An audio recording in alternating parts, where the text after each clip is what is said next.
Olá, seja muito bem-vindo!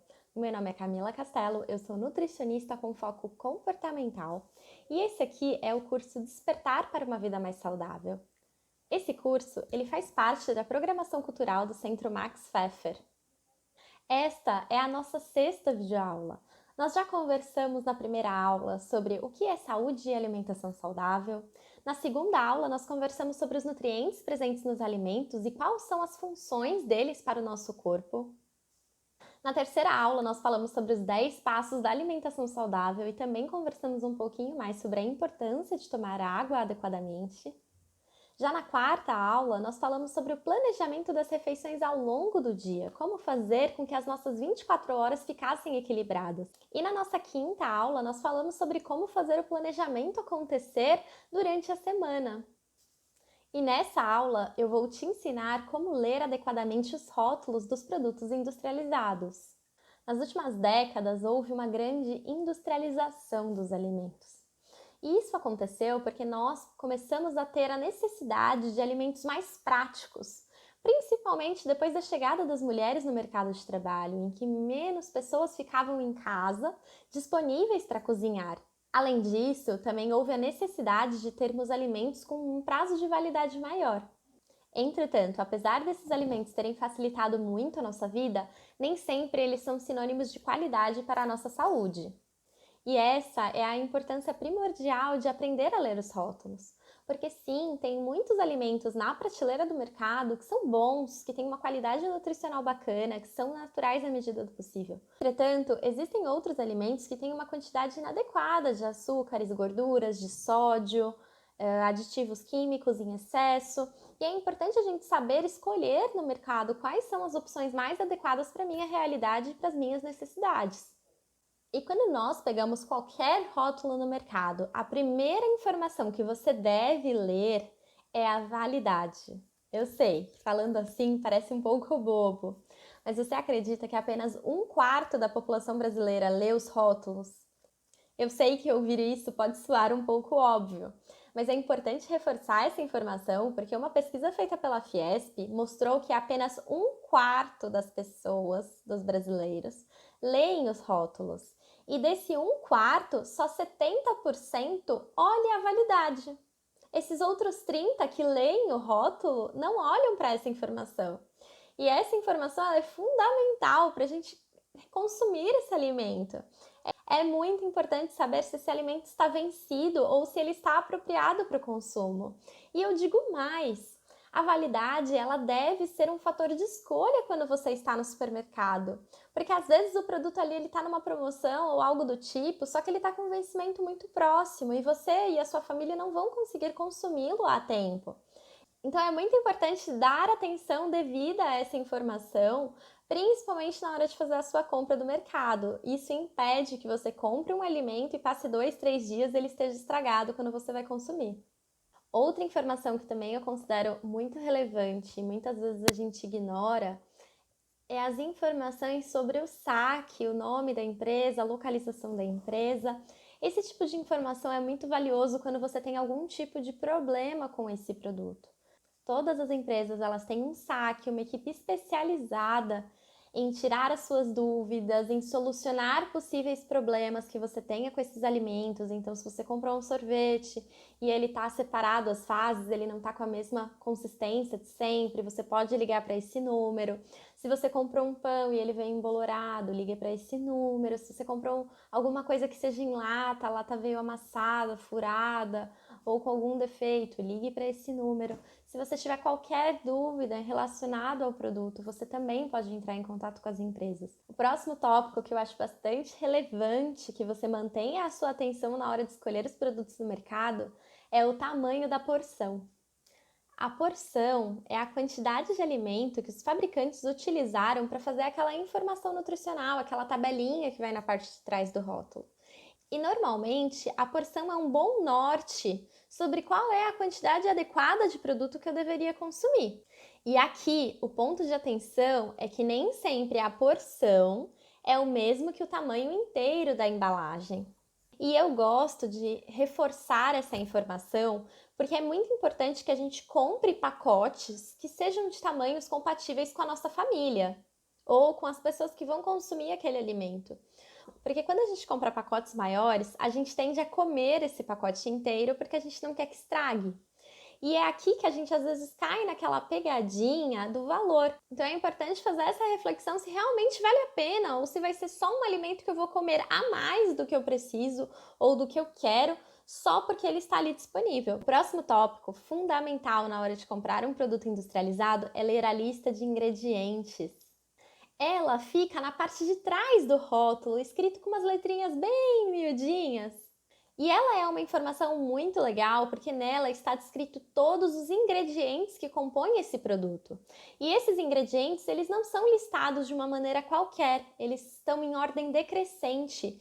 Isso é, o primeiro ingrediente que aparece na lista é o que está presente em maior quantidade, seguida pelo segundo em maior quantidade, o terceiro em maior quantidade, o quarto em maior quantidade e assim consequentemente. Aqui, a dica de ouro é aquela que aprendemos lá nos 10 passos da alimentação saudável do Guia Alimentar da População Brasileira, na nossa aula 3, que é consumir alimentos mais naturais. Mesmo os alimentos industrializados, quanto menos processos eles sofrerem, quanto menos aditivos eles tiverem, é um sinal que eles são mais naturais e mais saudáveis. Dessa forma, eu te convido a ler os ingredientes que estão presentes nos alimentos que você consome e ver quantos nomes ali são familiares para você, quantos nomes poderiam estar na sua cozinha. Por exemplo, açúcar, sal, manteiga, farinha de trigo. E quantos são os alimentos que não são familiares para você, que com certeza não estariam na sua cozinha e que muitas vezes você nem sabe do que se trata. Os ingredientes com nomes esquisitos, normalmente eles são aditivos químicos, que têm diversas funções no alimento. Às vezes é uma função de emulsificar, isso é, fazer com que ele seja misturado de uma forma mais fácil. Às vezes ele tem a função de edulcorante, que são aqueles adoçantes artificiais ou naturais, antioxidantes, conservantes, que são ingredientes que vão fazer com que esse alimento dure mais tempo, tenha uma validade mais longa por ter alterações ali quimicamente. Outra coisa fundamental para a gente fazer com a lista de ingredientes é ter uma leitura crítica, é refletir sobre aqueles ingredientes que estão naquele alimento. Por exemplo, quando eu como uma barrinha de cereal, que ela é doce, tem um sabor doce, eu espero que ela tenha algum tipo de açúcar, certo? Afinal, é o paladar desse alimento. Porém, quando eu dou uma lida no rótulo e eu descubro que esse alimento não tem um açúcar, ele tem 5 tipos de açúcar na lista de ingredientes, além de ter diversos aditivos químicos, corantes artificiais, aromatizantes artificiais, provavelmente isso vai me gerar um estranhamento e vai me convidar a ler os outros rótulos para descobrir se não tem nenhum alimento como esse um pouco mais natural.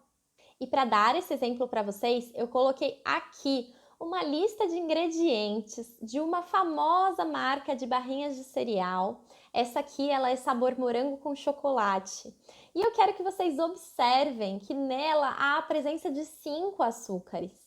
E aqui eu também chamo a atenção para um detalhe: nem sempre o açúcar vai estar presente na lista de ingredientes com o nome açúcar. Ele pode estar com outros nomes. Às vezes eles estão presentes como algum subtipo do açúcar ou até mesmo com nome químico. Então, normalmente, quando tem um ingrediente que está chamado assim, xarope de alguma coisa, então xarope de milho, às vezes ele vai estar presente com algum nome terminado em ose. Então, por exemplo, glicose, sacarose. A sacarose, por exemplo, é o nome químico do açúcar refinado da mesa, aquele açúcar branco. Ou até ele pode vir com o nome açúcar, mas vai vir alguma coisa depois. Então, por exemplo, açúcar invertido, que é uma forma que quimicamente eles modificam o açúcar comum, né, o açúcar de mesa, para que ele fique numa forma líquida. Outro ponto que eu gosto de destacar quando falamos de leitura de rótulo é observar se na lista de ingredientes tem a presença de um ingrediente chamado gordura vegetal. Ela nada mais é do que uma modificação química dos óleos vegetais, como óleo de soja, óleo de canola.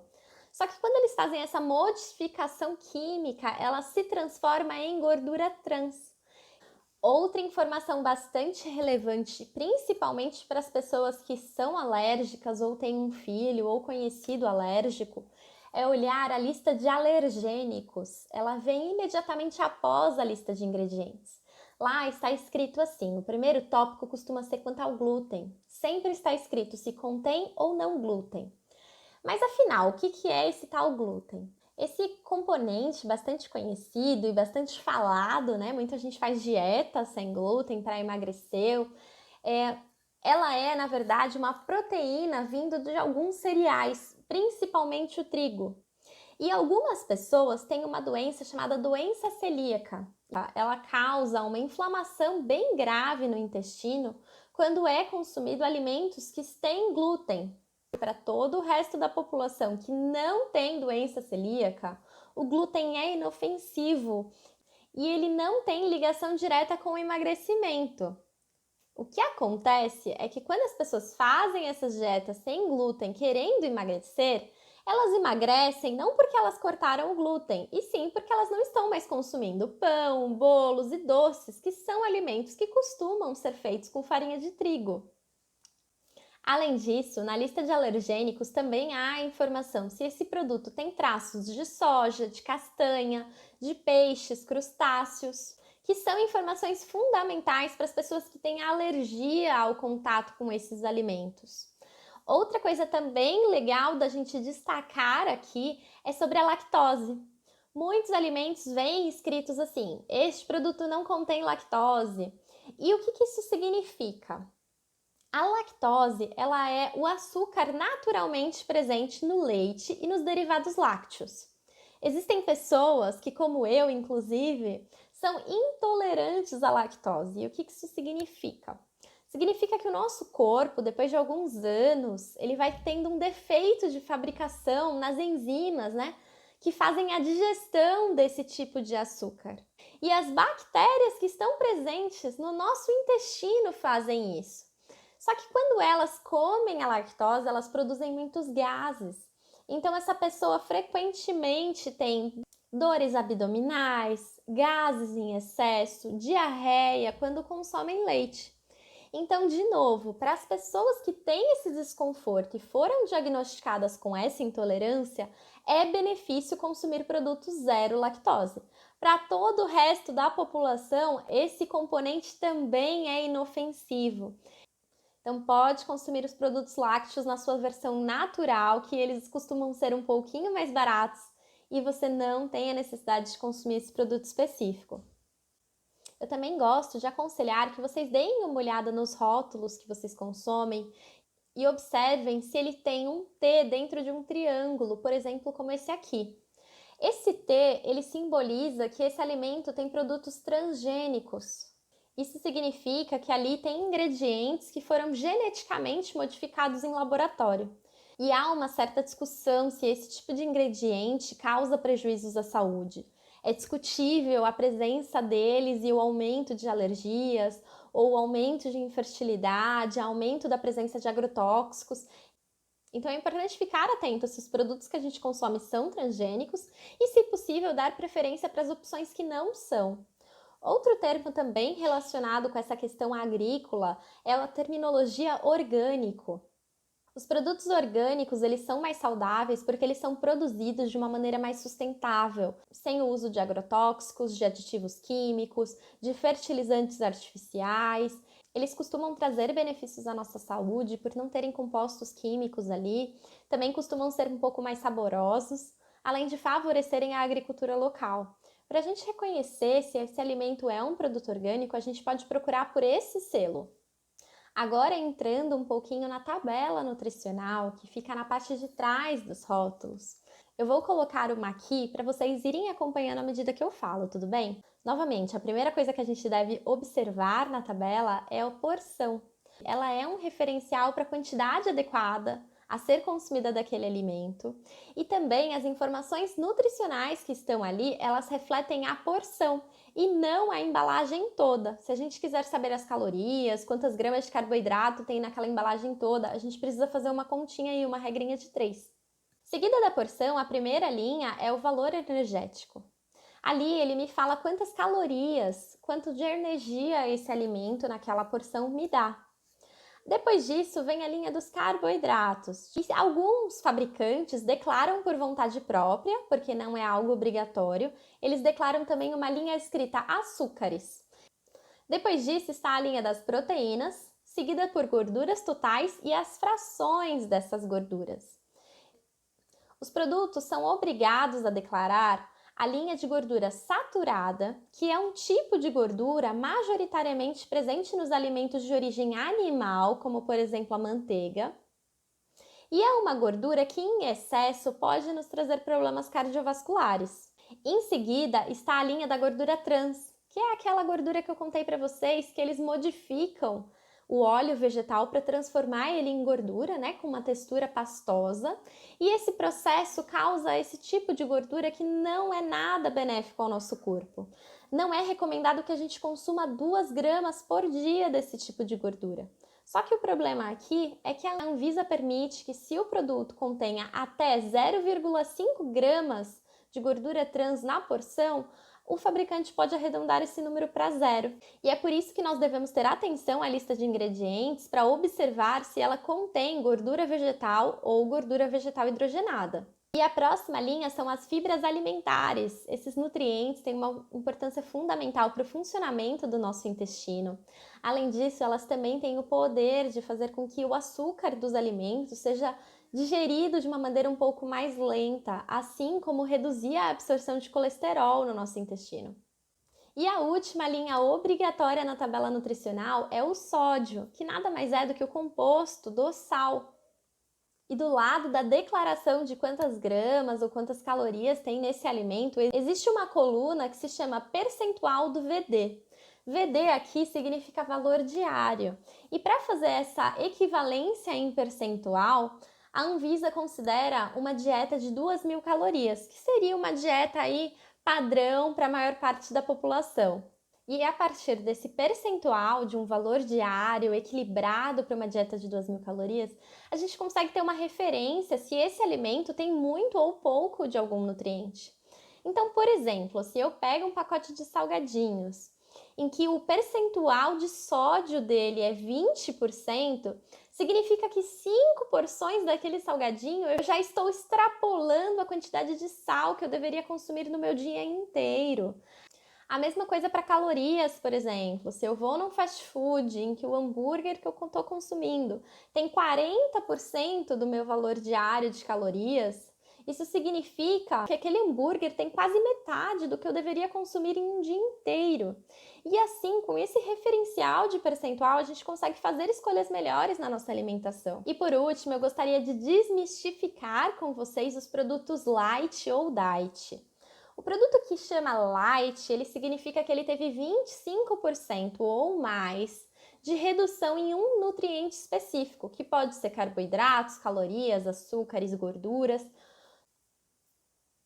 Já os alimentos que nós chamamos de diet, eles são alimentos que não têm algum tipo de nutriente. Normalmente nós falamos de açúcares, mas pode ser outros nutrientes também, como por exemplo carboidratos ou gorduras. O que acontece com esses alimentos é que nem sempre eles são mais saudáveis. Porque quando a indústria tira um ingrediente de um alimento, ela precisa substituir com outro que faça, de certa forma, o mesmo papel. Então, vamos pensar numa receita de bolo. Se a gente não colocar açúcar no nosso bolo, ele vai ficar com gosto esquisito. A gente vai precisar adicionar outra coisa no lugar, por exemplo, um adoçante. E o que acontece é que nem sempre essas trocas são mais saudáveis. Então, por exemplo, o uso de adoçantes, particularmente como nutricionista, não é uma troca, uma substituição que eu recomendo. Eu prefiro ensiná-los a reduzir gradualmente a quantidade de açúcar ingerida no seu dia a dia, do que simplesmente falar para você trocar por um adoçante, que não vai ter calorias, mas é um aditivo químico que pode fazer mal ao seu corpo no longo prazo. Sempre que possível, prefira alimentos mais naturais, tente fazer receitas em casa, que vai ser sempre uma opção melhor e mais adequada do que consumir esses tipos de produto. E aí, ficou mais alguma dúvida sobre leitura de rótulos? Caso você tenha alguma dúvida, você pode me mandar uma mensagem no meu Instagram ou mandar uma mensagem também aqui nos comentários do YouTube. Eu vou passar aqui e responder todo mundo. E na nossa próxima aula, nós vamos descobrir do que é que você tem fome. Te vejo lá, hein?